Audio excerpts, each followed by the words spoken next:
can tell. Know the better. Baby, don't make me wait. Body like, been a long while. And I just wanna taste this be alone. I put it down when I come around. We won't sleep, no way, baby. Hi, you guys. Welcome back to Talkin' Smack. Today, I have my friend Whitney here, and I'm super excited to talk to you about all the different things. But if you want to introduce yourself, tell us what you do, where we can find you. Yeah, longtime fan, first time interviewed. My name's Whitney Popa. I am a writer and communications consultant. I live here in Edmonds. I have for the past 4 years, and you can find me everywhere at Whit Popa. I love consistency, and my company is called Popa and Associates, which we can get to why it's called that. And that's just popaandassociates.com. And can I tell our origin story before we get into it? Please. Okay, because I fangirled so hard over Connor's episode. That's why I'm a longtime fan. And I've listened to every episode. I just love that you're doing this. Connor was the one that kind of introduced us because I did a call for our podcast and I was like, who should I interview? And he commented saying you and had a comment about how great you were. And I had seen some of your stuff, but I hadn't ever introduced myself. And then I was looking at all your reels and I'm like, oh my God, she's so cute. And my friend Sam had recently scheduled this weekly walk with me. It was maybe our first or second. So I was DMing with you of like, let's get you on our podcast to talk about your life, your business, and then let's meet in person since we're so close. So I invited you to the walk and the rest is history. But it's Connor who did it. I know. So I was like, I have to just run up and hug him sometime. Oh my gosh, I love that. No, I think that's so cool. And honestly, like when you asked me to come to the walk, I almost didn't come. And I almost was like, oh, I don't know, I'm nervous. Like Sam and Whitney are so cool. And like you had talked about Sam, so I had followed her and I was looking at all of your guys' things and I was like, I don't want to intrude on their walk. I don't want to be like, I don't know. I was like, I don't want to intrude. And now after the first walk, I was like, okay, you guys can't get rid of me now. Like, can I come next week? Yeah. And we've been doing that since I've been a part of the Tuesday morning walk since what? February last year. So, and we've only missed a few weeks. Yeah. Every Tuesday. It's my favorite day of the week. Yeah. And that was a big thing for me in my business and giving myself permission to take that time. Because I think you joined maybe on our second walk ever. And it's kind of this group that we keep to ourselves. Yeah. It's not like people can be invited sort of thing. Tight group. Yeah. It just became this cool thing. And it was a first step for me in giving myself permission. I think we were in this similar place in our businesses in that way of like, oh, I can be away from the business for like an hour. And if somebody emails me, it's not going to be this thing where I feel all anxious and spun up about not getting back to them. So it was a gift that I was giving to myself in a bigger way than I knew then. And I was so glad when you wanted to join. And I feel like it's so huge too, because as a business owner, it's so hard writing your own schedule and allowing yourself to take that time away, because I feel like most of us think I have to be working 24/7 to make this thing run and make it successful and keep it going. And I feel like that's really hard when you go from a corporate setting into owning your own business, because there's no timeline for you. There's no schedule set for you. There's no specific tasks that need to be done in any order, at least for me now in that way. So sometimes it's hard for me to kind of categorize, okay, what's of utmost importance? What needs to be done first? But I know that you went from a corporate setting to working for yourself. What was that like, that kind of mindset of, okay, I don't want to do this anymore, or I need to be doing something different for myself that I'm excited and passionate about? And what was that like?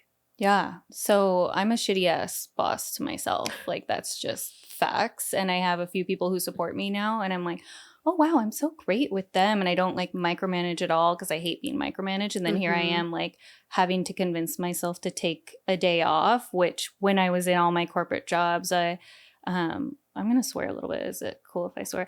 I was like, oh, fuck this place. Like I'm taking my like baby moon in Hawaii, like turn off my email, take it off my phone. And now I'm like refreshing when I get stressed out. And so I have to work through my own feelings around running my own business and making it work for us. But when I was in college, I ended up majoring in English after wanting to be a dentist, which is hilarious because my grandfather's a periodontist. He went to UW, and I always thought it was cool that he made people have like beautiful smiles, and I was good at science. I was good at school.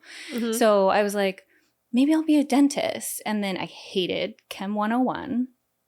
And I was like, I am just going to major in things that I like. And I love to read. I love to write. My grandma had said I was a good debater, so maybe I should be a lawyer. So I was like, okay, I'll do English and poli-sci.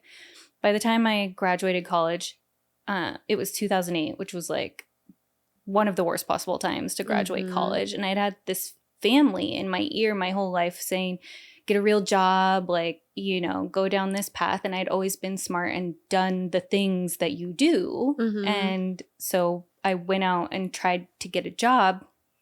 And I thought at the time, like, I only completed my major in poli-sci because I took statistics. And I was like, well, I took stats, and that kind of sucked. It was like easy-ish, but like I'm, you know, not, math isn't my favorite, even though I'm really good at it.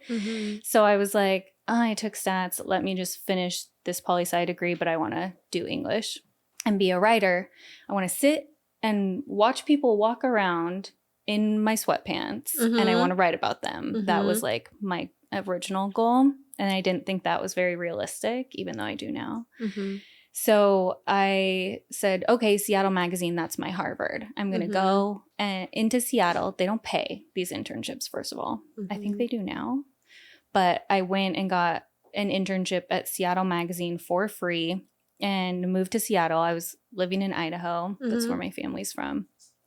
And I graduated and immediately moved to Seattle to pursue this new Harvard that I had. And because I needed money, I wasn't like some kid that just could do that. I taught the SAT on the east side. So I was living in Seattle, riding the bus over to Kirkland 6 days a week to teach these high schoolers standardized test skills while I like wrote for the magazine. And then they were like, print is dying, blah, blah, blah. And we would write all of our stories based on press releases. So I was like, oh, PR, like my school, you went to WSU for a minute, which has a great program. I was at Idaho right next door, and ours isn't like a program that people know about. So like in my sorority, people would have the tests and like know the answers to the tests for the like advertising program, which PR is part of. So it wasn't like a cool thing to do, in my opinion. I was like, if I can write, I can write about anything.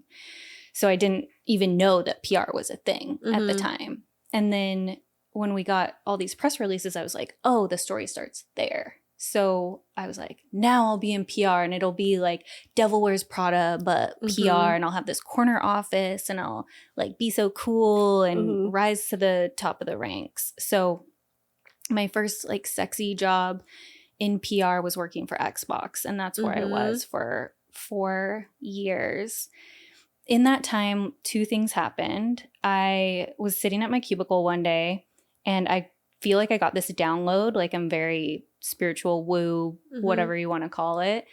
And I just wrote out this list on a sticky note, and it was agency, which is, I was at a PR agency. Microsoft was our client. And then it was in-house, which means you become the client. So I was writing these things out of my head, out of nowhere, just agency, in-house, startup, consultant. And then I put that list away and was like, okay, that's my path. And then a couple years, probably 3 years into my job, everybody thought it was so cool that I did PR for Xbox. And it was, but it wasn't like something I was super into. I'm not like a huge gamer. I love Mario Kart. But my dad got sick, and he was diagnosed with brain cancer. I actually got the call from my mom when I was at work, and she asked me, are you sitting down? And I was like, what are you talking about? Like, just tell me what you know how you can get with your mom. Like, Mom, come on. And so she told me while I was at work, and I was like, I don't know what to do with this. And I had a great manager at the time. So I went and told him, and he was like, just leave. And my dad they were in the Tri-Cities. They had gotten the diagnosis because he kept losing his train of thought. Like he was the parks director, and his boss was the mayor. So he would be on the phone with the mayor and just completely lose his train of thought. And he was telling my mom, like, oh, that's really crazy. And she Mhm. said, go to the emergency room, because if you make an appointment, then it'll be like days. So you Mhm. walked over to the emergency room in Richland. They said, like, you have brain cancer. We need to operate on you right away. And my mom was like, no, you don't. We're getting a second opinion. They put Mhm. him in an ambulance, drove him over the mountains to Swedish. We had the most incredible surgeon. It was like 2 days later Mhm. that. And I think I had that like channeled list before that time, because I was Mhm. like halfway through my career at the agency. And like everything kind of went crazy after that, where I was like, my family kind of blew up. My dad had this huge surgery, was recovering from cancer. It's not a cancer that you just get rid of. It's super aggressive. Mhm. So from that day, I was already like, my family was no longer what I had always known. I was like Mhm. 24, trying to be cool and like fast track my career and be smart and do all the right things. And then all of a sudden, everything kind of like blew up in my face. And so after that, the way that my team responded when I gave them the news that my dad was on hospice, they immediately moved me off the team and told me like, oh, we're doing this for you to give you more time with your family. And Mhm. that's not really like the move, in my Yeah. opinion, because Mhm. it was like, we're doing this for you, but we're not asking you like what you need or Yeah. want. So after that, I was like, I'm getting the fuck out of this place. I just have to Mhm. get a new job. Yeah. So it took me like a year, and my whole life, of course, everybody in this area had wanted to work for Nordstrom. Mhm. So I applied for Nordstrom any opportunity that I had, Yeah. like even when I was interning, all of those times. And I finally like got a hit on one of my applications. So by that time, I was doing joint social media and PR. That was my whole Mhm. career. I was in this kind of cool hybrid role because nobody knew what to do with social media at that time. Yeah. And I had started when I was interning after the magazine for PR agencies. Mhm. And they were like, just give it to the intern. We don't know how to run Twitter. Yeah. So I always ran the Twitter. I still run Twitters. It's like what I was one of the OGs, I guess, Mhm. of social media. So somehow the Nordstrom Rack team, they were just starting their social media presence. Like my boss started our Instagram like a week Mhm. before she hired me, and it was just the two of us Mhm. doing Instagram. So by that time, I think it's like one of those things that you kind of dissociate, where I'm like, oh, like 25 was tough for me, Mhm. but I had gotten that new job, I think right before or after my dad died. It's like crazy Mhm. that I can't remember that right Yeah. now. But that was a huge gift to me, to get out of the agency and move into something that I really cared about, because I loved my Mhm. work, but I didn't love Xbox. Mhm. So once I finally got into like fashion, it was way more fun for me. And I was Mhm. working with influencers, doing our social media, going to new store openings, getting media trained. Mhm. And it always became these jobs where that was the beginning of my track of like, oh, there's one thing that's like majorly off in every job. So the first Mhm. one, love the culture, love the work, didn't love like the client because I wasn't a Mhm. huge gamer. Then I went and I loved the work, but the culture was completely opposite. Super old Mhm. school. Great that they turned the lights off at 5, but sometimes I had things to do. Mhm. Very rigid.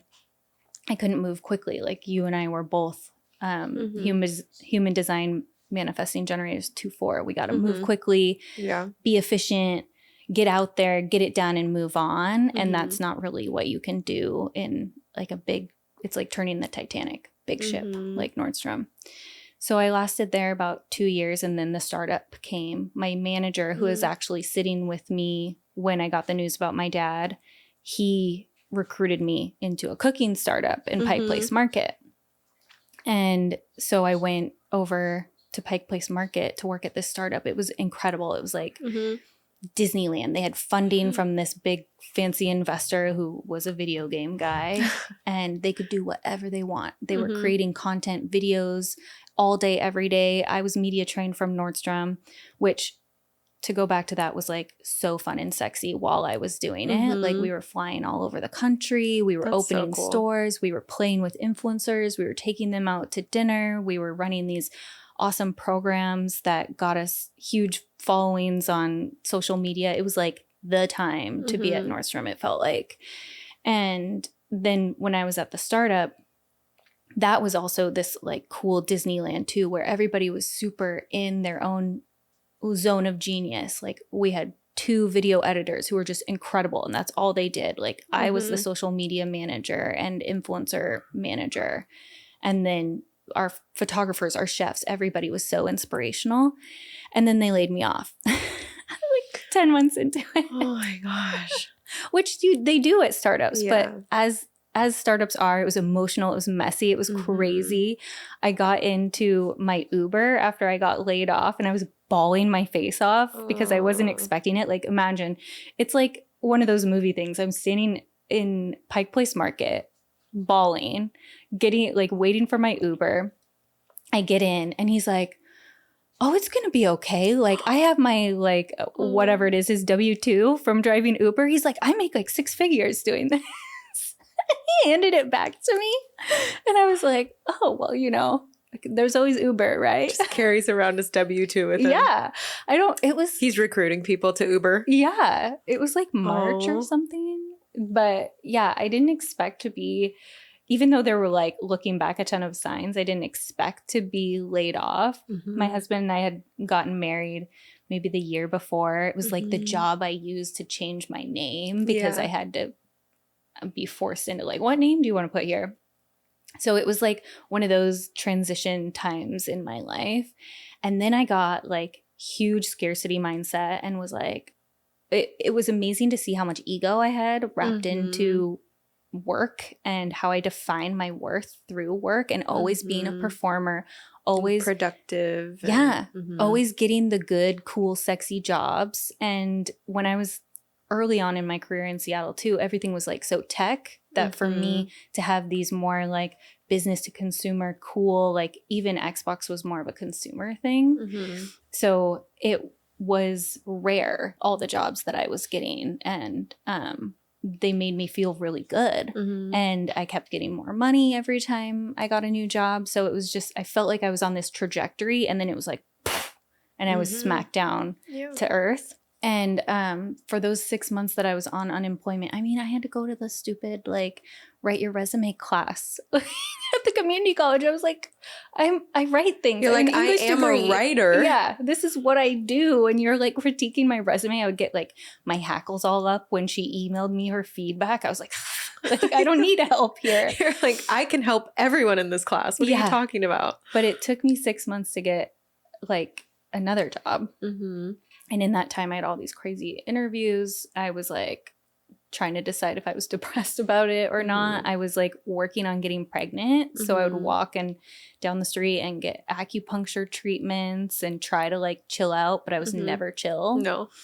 And then I got a job at Amazon where I was helping them with like their drone delivery system for a couple months. And the whole time, like, I always was getting in trouble or doing something in my jobs that like I would get feedback on, like I didn't do enough exclamation point smiley faces in my emails internally. I didn't, I would like push for Nordstrom Rack to be in the news when like Nordstrom, we only do reactive media. We don't do proactive media. So all these things I would get like my hand slapped along the way. But I didn't know any different. Right. So I was like, I just need another job. I need someone else to tell me I'm cool and I'm smart and I'm worth it. And then my first day at Amazon, I found out I was pregnant. So that was interesting. And I realized that I never would get the job there that I could get benefits from because it was before there were like longer benefits from the state in Washington.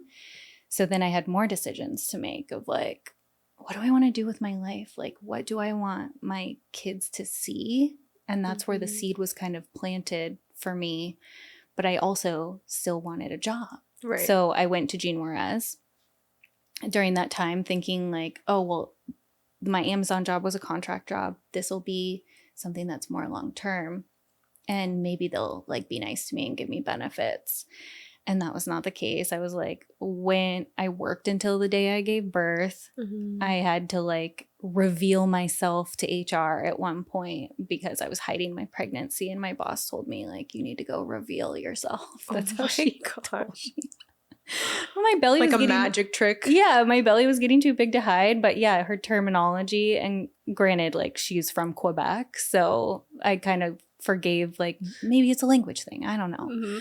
But I had an office then. I had made it, and I was sitting there crying because I felt like the way that they talked to me about my pregnancy and my options was very like clinical, like this is what you get if you deliver this way. This is what you get if you deliver this way. Non-negotiable. That's it. Unpaid. Instead of looking at it like, what do I feel like is right for me and my body? It was like, oh, this other person is telling me what I can and can't do. Yeah. My corporate experience was always about like the business. Like and it is. Business it's came first. Yeah, it's their business. So it's always about the bottom line. And that's when I started, I like to call it like cheating on my boyfriend. So I started dabbling, and I was like, let me see, like even at Nordstrom, we were so butt and seat, and we were flying all over the country and doing social media. And I was like, why, when I'm here, are you making me sit here so I can be visible to show you that I'm working? This makes no sense to me. So there were things that I would bring up that they would just be like, you need to stop talking. Because it is how it is. And that's that. There was at one point I said something when I was there of like, I don't like the way that you do reviews. There's no opportunity for us for 360s. There's no opportunity for us to review like people in more senior positions. And they're like, well, that's the way we've always done it. We'd have to bring it up to the brothers. And I was like, so bring it up to the brothers. And they were like, they just stared at me like, this is like, we're saying this and that means no. But to me, I was like, okay, like, how do I contact the brothers and ask them? Can I please have their emails? Yeah. So yeah, I got to Jean Juarez. I worked until the day I gave birth because I didn't have any benefits. I birthed my child, and then I decided I wasn't coming back. And I didn't know what my company was going to be. All I knew was that I had one goal, and that was to make half my salary because I would be giving half my salary to the daycare anyway that got more time off than I did. That is so, like, I love hearing your whole story, and thank you for sharing all of that with us, because I can't even imagine how hard that was, hearing about your dad and then having your job be like, all right, you're removed, and just looking at how some, hopefully not all, but some corporate, you know, environments actually treat their employees. And instead of looking at like, okay, this is a human and let's have a conversation, see what's right for her and how she feels. And like, because sometimes too, I feel like anytime I've gone through some sort of big life event, sometimes I'm like, no, my work like helps me kind of take my mind off of it or go into that. And I feel like being given the option would have been hell of a lot better, or just them having a conversation with you to talk about it. Yeah. And so when you did go out on your own after you had Oliver, what did that look like? Like, what was your schedule like, or what did you feel like? Did you know you always wanted to do copywriting for other people, or did you lean into the PR part of it, or social media management? And I know we've talked about this a little bit before, but did you have a favorite piece of it, or what are you focusing on now after 2 babies? And what does your business look like now? Yeah. So I took the things that I loved from my jobs to create my business, like that knowledge of like, I'm flying all around the country doing these cool things. I can do them from anywhere. So I started with social media and PR, mostly like influencer management, that kind of like gray area that puts them all together. I still love influencers. Like, I consider you an influencer. So I'm like, Mackenzie, let's get you this collab. Anyway, that's like what I loved doing. And especially thinking of it for them as like supporting their small businesses and have it be this like symbiotic thing that benefits both parties. I've always been super passionate about that, especially because we were the ones that pioneered the influencer programs like at Nordstrom. Like the full line stores took a lot of like us as this learning platform for them, because they were like, you guys go out and do it and we'll see like if it works, and then maybe we'll adopt it here. So it was kind of cool. in that way. Like we were a little startup within Nordstrom. But I have a great friend, and I always think back to like our manifesting generator 2-4 is like the community thing. When I look back on my business, so the 2-4 is that I call it, like Sam would say it differently, but I call it like a community driven hermit. Like I like to be home, but I like my community. I like to have them when I want them, sort of thing. Every client that I've had has come through my community, and knowing that about myself, and that I don't have to go out there and like cold call to get somebody to be my client because it's not going to work for me, has been really great. So being out there and talking to people, my friend, one of my best friends, he was in my wedding.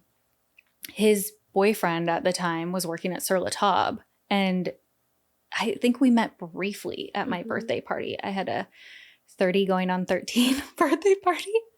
I love that. He was there, and I don't know if he even knew what I did, but he was like, yeah, we need someone at Sur La Table. And it was like, I was 37 weeks pregnant. So I had been reaching out to people, responding to like Craigslist ads. That's how I got my first client, actually, that just went away. So that's been over 5 years that I had this Twitter that I was managing from a Craigslist ad. Yeah.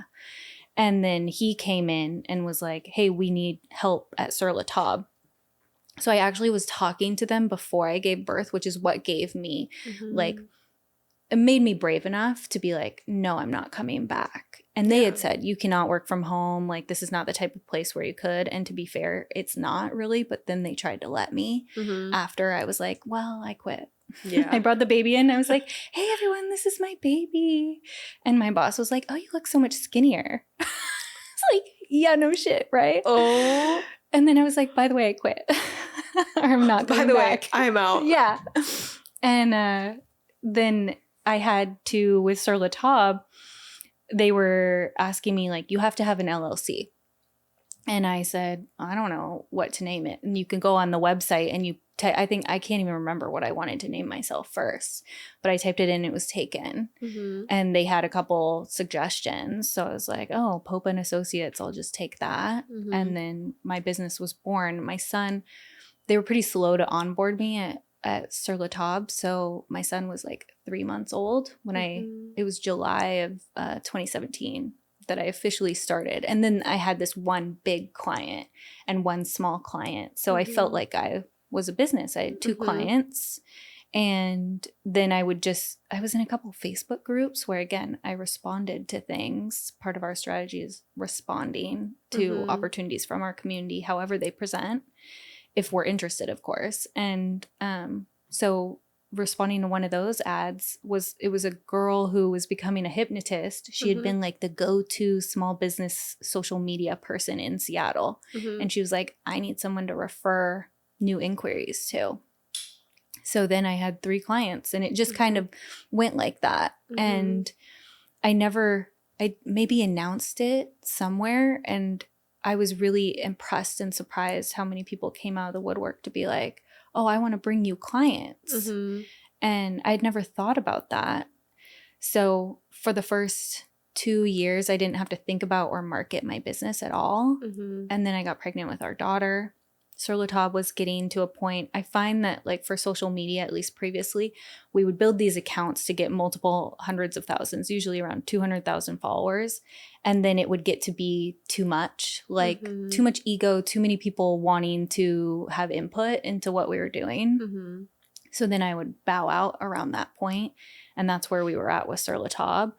So I kind of just leaned on faith and was like, I need to not do this once I have 2 kids. And in that time we had moved to Edmonds from Seattle too. So I kind of was very chaotically anxious while I didn't have as much work, and looked for clients in Edmonds.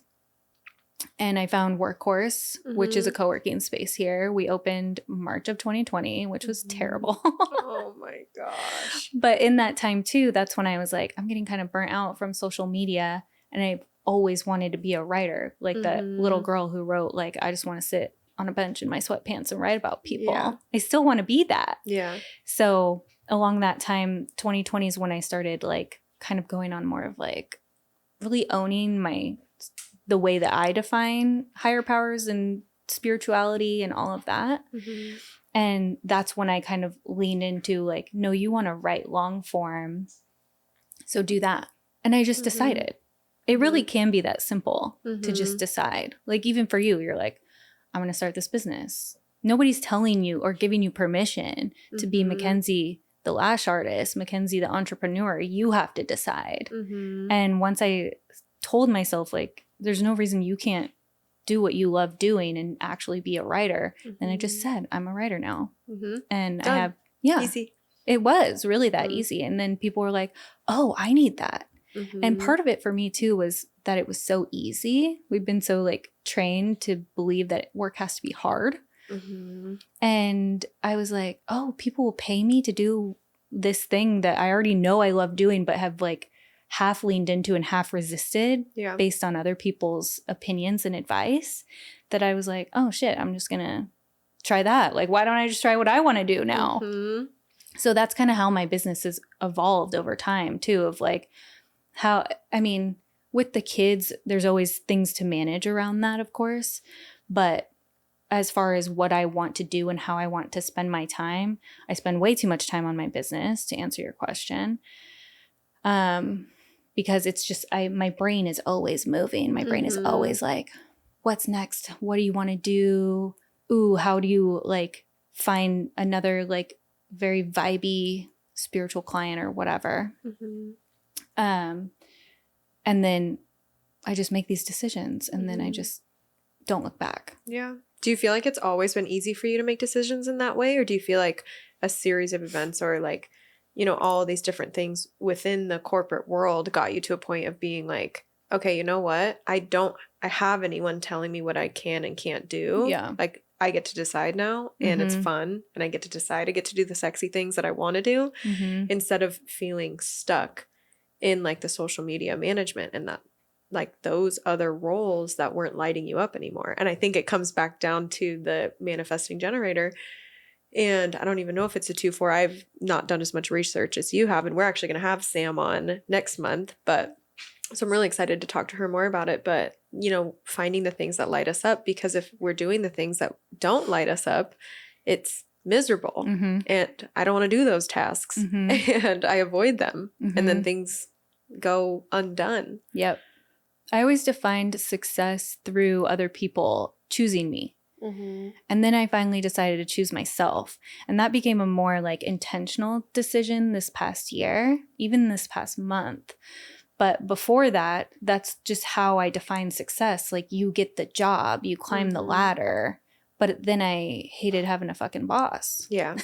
Especially when they were like, there was a lot of like turnover. People would leave and then I would have a new boss and you have to get used to that. It's like having a new teacher. Yeah. Where do you put your heading on the paper? And I always wanted to do it right and get an A. But I started to realize like that I can define my own heading and be my own boss.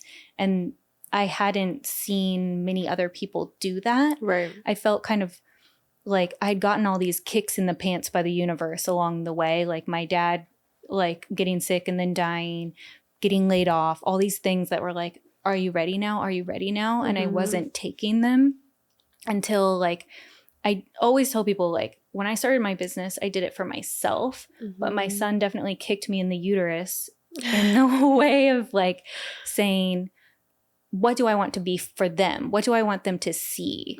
And I also like was a little insecure at the beginning because my husband has like a regular normal job. And so they see him go to a normal job and they see mom just like at the house, like replying to emails and being on her phone because I'm doing social media for people or whatever I was doing. And at first I was kind of like, oh, how do I explain this to them? But then I realized like, I don't have to, like they'll figure it out and they'll know that they can do whatever they want and that they can make up their own job. I just had that conversation with my son last week. He's in kindergarten now. And he was like, he got in the car and he said, work is hard or something. And I was like, I said, who told you that? Where did you see that? because I was like, I love my job. I think it's pretty fun and easy Mhm. overall. Like I have to use my brain, but it's Mhm. fun the way that Mhm. I do it. And I said, you could pick a couple things that you like and you can just make a job up out of them. And he was like, what? And I said, what do you like? And he was like, he had just come from school and they are very focused on like the nearest memory. So he was like, I like PE and I like tech lab. So maybe I could be a PE teacher and a tech lab teacher. And I was like, you could do anything you want. And over time, like my job has just really evolved with my family, and I include them in it. I have a client on San Juan Island. When we go and visit, I take them with me, and I write blogs and newsletters for them about like 72 hours on San Juan Island with kids. And it's amazing. And before, I felt like I had to be one person at work and one person in my life. I couldn't bring it all together. And that was the biggest intention for me with this job of like, I don't have a separate business account on my social media, even though everybody always told me to, because it's all a part of me. I am the business. Right. And I do a lot of trainings with women too in their messaging when they are the business. Like, you want to attract people like you potentially. Those are the people that you get along with, you vibe with, especially in more lifestyle businesses. So talk like you, be you. You do a good job of that on all of your platforms already. Thank you. So it's like, bring that. A lot of people think they have to present themselves a certain way in like more formal outlets like their website. Yeah. And they don't. So that's where I've been evolving too, of like helping to empower other business owners and especially women to be themselves. Right. Do you have any like pieces of advice for people who are worried to be themselves, or like that fear is holding them back from just showing up as themselves to be normal, or feeling like, oh, I have an opinion that I want to share, but I don't think I can do this on my business page, or I don't think, or this is too personal, this is too behind the scenes, like nobody wants to see this. And I think, I mean, to your point, talking about you are the business, I think leaning into that. But do you have any like words of encouragement or advice for anyone who's like holding themselves back? I believe that people buy from people. So if there are a lot of lash artists in Edmonds, I'm going to come to Mackenzie because I like Mackenzie. And out of all the other ones, like there is someone in town who has better SEO, right? So their website's going to come up first. But people know Mackenzie, they know your team, they like you, they want to be in that energy. So there's tons of different writers out there. Why would they choose me? They like that I talk about wiping my kids' butts on Twitter, like I'm a real person. And it can be scary to be vulnerable because it's a public outlet, but you don't have to be super vulnerable. It's even, I'm working on a new workshop idea and I'm going to use my grandma as part of the inspiration, like challenging people to think, if you're writing your about page or your bio, how would you describe your job to my grandma? Because not everybody's grandma is still around, right? Like my grandma, she's feisty and she has a lot of questions for everybody. And making it simple and having those fun little details of like, she was being kind of morbid and she's like, well, my next bio is going to be my obituary. And nobody cares that I liked ice cream.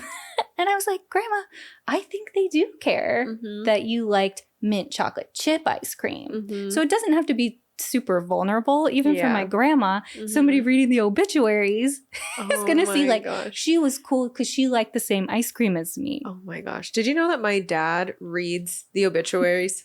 He goes through and he reads the obituaries. And I was like, Dad, this is so morbid. He goes, oh, this is so-and-so's grandfather, or this is so-and-so's. And he'll like know people, or, oh, this was whatever. And I'm like, that actually made me think, I wonder if anyone's obituaries are like, wait, this is funny, or like this has personality, or I like felt like I could get to know this person through their obituary. I would hope so. Damn. That would actually be a fun workshop, to write your own obituary as in like a goal setting perspective. Yeah. Like, what do you want to be known for? Or like when that day comes, hopefully when we're all 90 plus, like what are those things that are going to be important to us that our people are going to write about us? Yeah. And that's a great exercise to think about, like how you want to build your life and how you want to present yourself. Mm-hmm. Oh my gosh, that is so funny. But I think you're totally right. I think making it simple and like throwing in a couple of those fun things to really give personality so people can feel like they know you through a screen. Mm-hmm. And that was one thing I loved about your website. I remember when I wanted to hire you to rewrite our websites, I was looking at yours and I felt like I was just talking to you. I felt your Mm-hmm. personality. There was humor in there, and then you talked about your kids, and just I think you're exactly right when you say people buy from people, and being able to humanize yourself and become relatable rather than trying to force this person or this picture of who you think you should be. It's really hard to keep that up. It's hard to be consistent with that. It's hard to show up in that way when it's not really who you are. Yeah. And I think you've done a really good job of that as well. And I love seeing you shoot baskets on your page and then talking about your kids or showing them, at your other house, picking flowers and in the garden and seeing your daughter in her tutu and her boots and her pearls. And she's just in the garden with you Thank guys. you, And yeah. I think it's really cool to see that. And I think you've woven your kids into your business really well. And I don't know. I think that's something that like one day I want to be able to do. And knowing that like, okay, you really truly are the business. So nothing is off limits. Mm-hmm. You can talk about whatever you want to talk about. And Yeah. I think it's really cool to see how you've kind of integrated your life and your business together because it is who you are, and being able to just see it all and not feel like, oh, I can't post this or I can't post my kids because, this is my business page or so on and so forth. And I think so many people, thank you for all of that, but like so many people use a lot of words and say nothing. And I believe that it's my mission to connect people through stories. And that can be just chatting with friends or in like a business sense of like with my clients. But I think story is the one thing that connects everybody so deeply. I totally agree. Is there anything about your story that you're writing now that you're excited about? Anything coming up? I'm really excited to see how my business evolves. I was just talking yesterday about how I feel so proud of all the community that we're building in different ways. Like I've finally been able in the past year to release myself from doing everything and ask for more help. And whether that's paid or not paid, like getting people on my support team in ways that really help me get out of my own way and almost rise out of my business a little bit has been really exciting for me. I'm bringing more writers on to support me. I'd love to have like a little mini writers agency. And then kind of inspired by you and a lot of other people in the community of like, how do I do one-to-many things where I can teach more people about bios? I had never even considered like putting on a workshop because I'm like, those who cares to hear from me. And then I did one and it was like scary as shit. But like 10 people showed up and I was like, oh my God, they gave me money to like talk about pitching. So I'm thinking more and more about how I can help more people. I love my one-to-one retainer clients, but I also love like, okay, like let's have 20 people walk out of here with a written bio that they feel good about. Bigger impact, helping more people. I see online courses in your future. I feel like if you did that too, I mean, even with the live webinars that you've been doing, I feel like those are the workshops. I feel like those are so cool, but I could see you just killing it with online courses. The platforms are hard. The platforms are playing with it. I'm like not a techie person. Even still, Noel and I will sit down. I'm like, we need to adjust this. And I'm like, wait, okay, I think I've got it. Or like it's trying to be user friendly, but isn't as user friendly as one would hope kind of thing. Yeah. But yeah, I mean, they're cool. It's such a good tool to have to be able to just be like, oh, here it is. Because I feel like for me, now that I'm going off topic, I got so many of the same questions that I was like, I'm answering this question all the time. Like I need to just make a mini course about it. And I think for most people, they can turn that into courses or into workshops. Yeah. And make it easier on them. I just finished a book by another money coach, and she was amazing. I told you about it the other day. It's called Chillpreneur. And one of the things that she was talking about was that question of like, you're answering this question all the time and giving your energy and expertise away, like for free. What's an easy, low-hanging way that you can make that mutually beneficial? Yeah. And I loved thinking about that because I'm a person, like, because I am so community driven, I'm like, well, they asked me, so I'm just going to spend an hour like going back and forth with them on LinkedIn about like them starting their business, or go on the coffee date. And I always want to go on the coffee date. But when it's the same coffee date where you're really just asking me, should I start my business? Yeah. And I'm like, you know that I'm here to tell you yes. But also you don't need my permission. Yeah. Like, yeah. Then I can't come up with a course for that. Like, I'll still go on the coffee date. But generally with that kind of like brain picking energy, it can get really like, okay, how do I make this work for both of us, and just send you a resource that can help you and save me time, and then inspires some content from you too, which is great. Exactly. And I love that you brought up like money coach, because I know you and I have talked about this back and forth, and I have 2 books of yours now that I've borrowed, which I still have not picked up. But about money, I feel like it's so fascinating, the subconscious beliefs we have surrounding money growing up, and that stick with us, that a lot of us, most of us, all of us should probably unlearn. And there's so many things that I think as a business owner, sometimes it's hard and it's easy to get into that scarcity mindset of things. And I'd love to ask you what your thoughts were leaving your cush job to be like, all right, I need to just make half my salary. What did that look like? Was there that like nervous energy there? And how have you kind of moved out of that and looked at things differently? The universe definitely provided for me in that, because I never would have started my business if I had to have a plan, if I hadn't already had the side piece telling me like, let's go do this, and backing me into this business that I'd wanted to do for years that was channeled in that list.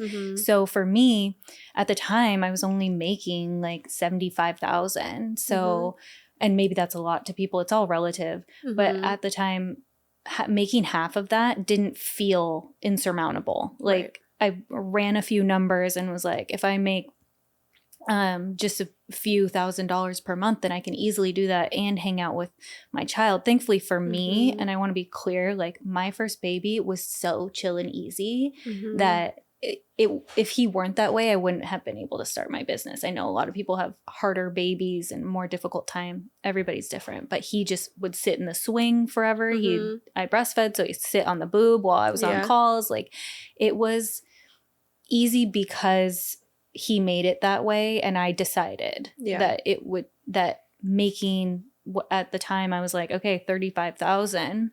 Is that right? That's not right. 37 and a half. Yeah. I'm like, don't ask me to do math. Then I could justify it. And then I made that first year, I made more than I ever had in any of my corporate jobs. That's so cool. It was a big sign of like, and then I was like, oh, maybe I should have done this sooner. But that's something I forgive myself for along the way too. Like you can't know what you don't know. You have to learn along the way. But as far as money stuff, I feel like that's like therapy. It's ongoing reconditioning for myself of saying that's not my story. Even like I held this belief that I was too expensive because I was an only child. My parents said they didn't want to have 2 kids in daycare, all the fancy California schools that I wanted to go to. They're like, how about U of I? We've already applied you. You're already in. You have a full ride, basically. Yeah. So I was like, oh, like everything I do, it costs them a lot of money. So why don't I just like try to be less expensive? But I never thought like that's not your story. Right. And I recently put that down. So I'm really interested to see how life plays out for me now that I'm not carrying like, oh, you're too much in that way. And I feel like you and I have talked about this before, like money or not, just like as a whole, something that we both have kind of felt and dealt with was like, you are too much. And so we kind of quiet ourselves down sometimes and think like, oh, I don't want to be too much. I don't want to be too this. I don't want to be overwhelming to someone else, and I don't want to be whatever. Yeah, I have a lot of hot takes, and I'm like, oh shit, I just met that person. And it's like it's tough. It's hard to like carry that with you of feeling like that borderline, like, okay, am I being myself, or am I like toning myself down to fit whatever crowd I'm in, or to fit what I'm doing on social media so I don't offend anyone, or I don't, outshine someone else. And I feel like that's hard, or at least for me, in my perspective, like when I want to be excited about something in the business, or when I want to be excited about different things like past relationships, or just that thought of like, oh, I don't want to be too much. Like, I feel like I can't celebrate. And I feel like that's really, it's hard. And I feel like I'm unlearning all of those things now. Yeah. But. And becoming aware, like when you pause to be like, oh, I'm having that feeling, and you're able to identify it. And that's like not stuff that I would ever work on with a therapist, because I don't know that there's money mindset therapists, but for me, it's like through doing all that work to realize, oh, this is an idea that I'm holding, but is it mine? And can I put it down?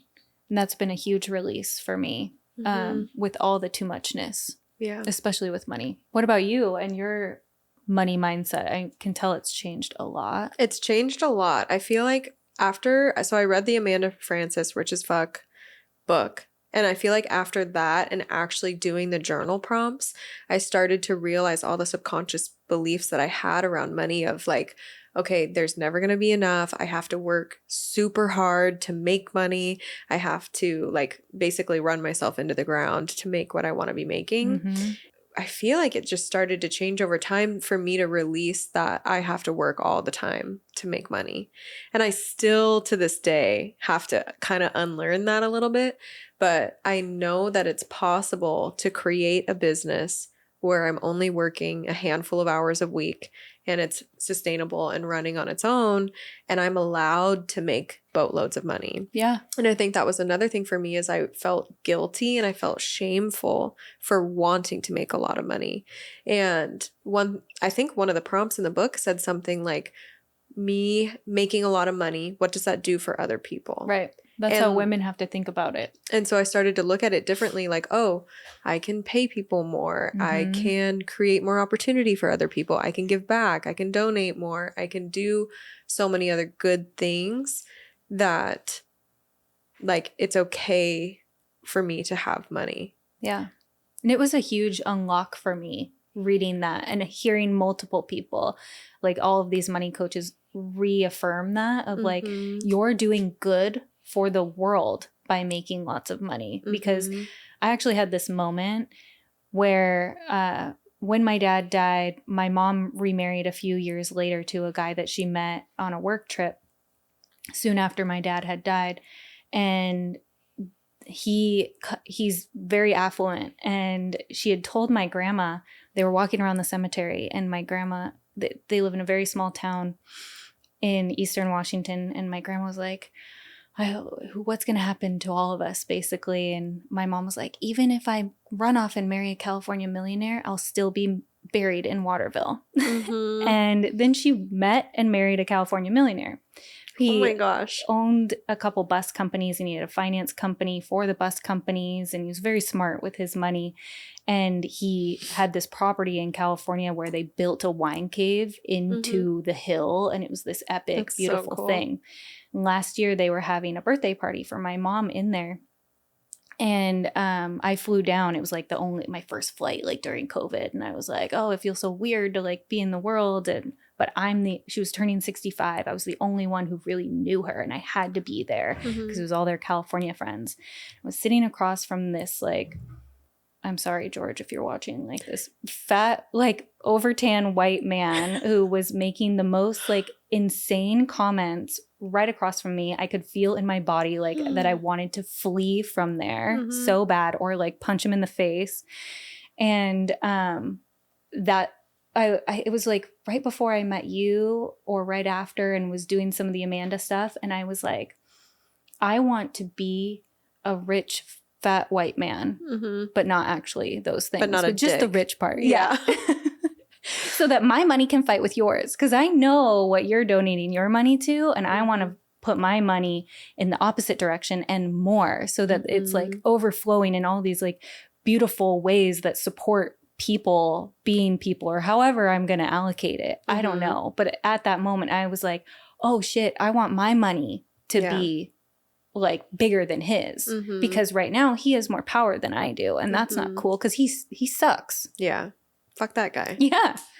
I just remember being like, oh, I'm making another decision right now. And I was really scared. Like, none of these things that like, oh, I just decided now I'm like going to go out and do that because I'm just like, oh, like CT on the challenge, like I will work you, you know, like that's not how it feels in my body. But sometimes I just have to like make that mental decision of like, okay, activate this Whitney now. And I think that's so cool too, is also realizing, understanding that you can continually rewrite who you are and who you want to be as you get older, and you get to decide what habits you want to pick up. I feel like so often we think, or I hear people say, I am who I am. And it's like, well, is that who you want to be? That's a Is that cop-out. who you see yourself as forever? Or do you want to make changes, and do you want to be proud of the person you are, and you want to be excited about the person that you're becoming? And so it's cool to hear you say, like, I decided that that's who this Whitney was going to be. Or I hear people say like, oh, I'm upgrading to my next avatar. Like, oh, I like that. Changing my personality. This is my new avatar. Yeah. Or changing Some my Xbox habits. stuff. Yeah. I know exactly. That's what I was thinking about. And like just knowing that you have the ability and the power to create the person you want to be. I think I've said that on like at least 4 of the past episodes, but it's still so true. And I'm like I'm gonna end up on that soapbox on every episode. But yeah, and people need to hear it. Like how many times I had to hear the same money stuff from different people in order to be like, oh yeah, that is a story that I'm telling myself that's not true. And like I'll just randomly be making coffees and have like a huge unlock moment of like, oh, I was carrying that and I didn't even know. Yeah. So it's that continuous work. And I mean, I'm like a self-improvement junkie. My life changed when my mom asked for The Secret for Christmas when I was in high school. And that's when everything kind of went like, oh, you get to decide and you get to make the space and create the list. I had a 75 thing list for my husband. And then he like walked down like Finance Hill in Seattle and into my life after he got kicked out of the bar at Ozzy's. But that's whatever. I love that story. I think that's so cool. And I think the power of our intentions and the power of our mind is like unreal. Like I truly believe like what you think is what you attract. And hearing you say that you wrote down all these things you wanted in a partner, your life partner, and he came. Like I feel like once you start, and I feel like that's something that I've started to intentionally do, is like writing down those things in my journal of what I want. Because then you're starting to think about that. You're starting to pick up on those cues. You're starting to see that out in the world. And I just think our minds are unreal. And so many people think it's cheesy or blow it off. And I'm like, what's the harm? That's why I love doing vision boards. Because it's like you look at what your subconscious is attracted to and what your hope is. And it can manifest differently for people. Like I love a list. I also love a vision board. But people who are more visual, maybe they'll only do vision boards or speak it into their phones and listen back to these voice memos. It doesn't matter how you do it, as long as you can take some time to get quiet and clear on what you want out of your life. And so many people, they don't want to make that space because it's scary. They don't want to look in the mirror. They don't want to think of what could be big and beautiful for them. And I don't know why that is for them. I know for me, like through family and culture and conditioning and all those things, but I really care to like push through and like explode and be the best that I can be for me and for my kids to see too. But it's always ultimately been for me. Yeah. When I feel like it has to be for you to actually make changes and make waves in the goals that you have and becoming the person that you want to be. But I think too, like even hearing you say that about like you want your kids to be able to see that, because you want that for themselves. You want Mhm. them to be able to look at that and say, no, I'm doing this for me. Like, I want to make these changes. I want to create these habits. And I think it's really cool to hear you talk about the way you talk to your kids, or even hearing you say to your son, like, who told you work had to be hard? Mm-hmm. Who told you that it can't be fun and exciting and everything that you want it to be? Mm-hmm. And I just think that's so cool. And I hope one day I'm able to raise my kids that way and talk to them in that way, that they know, like, they have the ability to create the life that they want. Yeah, you will. I'm an over communicator. So even when my son was a tiny baby and still in my belly, I would talk to him throughout our whole day. Like, this is what we're doing and why. Mhm. I feel like kids, they feel so out of control, and there's a lot of things that they do because they have no control. And I try to remember that and bring them along so that Mhm. they know, like, this is why we're doing it. And then to hear them like talk, the craziest thing is hearing them talk to each other Mhm. and parrot the things that you say to them. Like, I'm very noise polluted in my life right now. I'm an only child, and I've been around people too much for Mhm. my past 18 years. And so this year I'm kind of like taking my time back and having more like alone mommy time, like going to your trainer, doing Mhm. things for me. And so sometimes when they get too chaotic and noisy, I'm like, you guys are making my ears bleed. Yeah. And then I'll hear them like fighting with each other, and they're like, Oliver, you're making my ears bleed. I just die like hearing that out of a little 3-year-old. so funny. Yeah. I love that. I feel like that was kind of all the things I wanted to ask you and talk about. Is there anything you want to leave them with, or anything you feel like, oh, I need you guys to hear this from me? Oh my gosh, that's like so deep. I and know. hard. And so That's broad. what she said.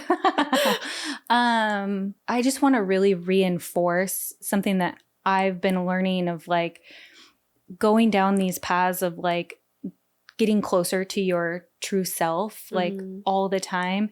It's not bad to read the same message over and over, and you Mhm. need to hear, often you need to hear it over and over, like the money stuff, or like Mhm. you're worthy. And I try to tell people that all the time, and Mhm. even myself in the mirror. Like, I've started like Mhm. looking in the mirror and hyping myself up, like you're a rock star. You Yeah. got this. Like, they're going to hear what they Mhm. want to hear from you, but there's always going to be other inputs. Right. So making sure that you're saying the things to yourself that are meaningful and move you forward, and coming up with different visions for what you want your life to look like in every direction.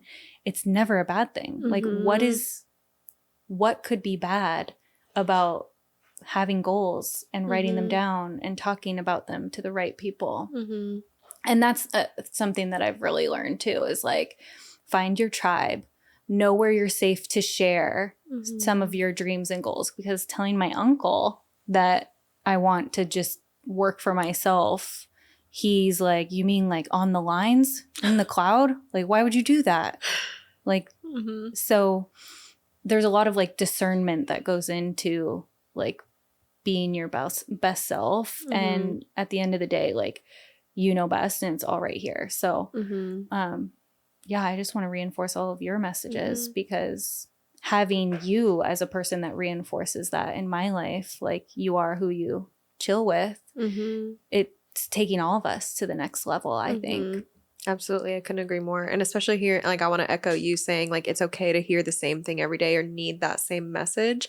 I have a reminder on my phone that comes up every day that says, I am enough and I do enough, Mhm. because I have that subconscious belief that I'm not enough and that I'll never do enough to be enough. Yeah. And that's something that I need to hear every day. And I think there's nothing wrong with that. I have reminders pop up all the time to tell me I'm great. Yeah. And it's like, sometimes you need that. And same thing, I talk to myself in the mirror all the time. I used to have Post-it notes on my mirror that I would have to read out loud to myself. Mhm. And I think there's nothing wrong with that. And I think it's awesome. Yeah. I think it's cool. I read one the other day that said, I serve, so I deserve. Ooh. And I was like, I love that. Snaps. Mm-hmm. I'll claim that one. Yeah. I so love good. that. Like Oprah would say, retweet. Retweet. I love that. I just think of like, did you ever have Tumblr? Yes. And was it reblog? Yeah. You would reblog it? Okay, yeah. I remember that being like the original like retweet for me. Oh, yeah. That's one of the Reblog. highest forms of engagement. Oh, yeah. I love that. Well, thank you so much for coming on the pod. Thanks for having me. I was super excited that you wanted to be on. And I always like fuck up this last part. Well, it's awkward to do an outro, as you know, from me doing an All outro. of them. All right, you guys, give us a like, subscribe to our channel, and we'll see you guys in the next one.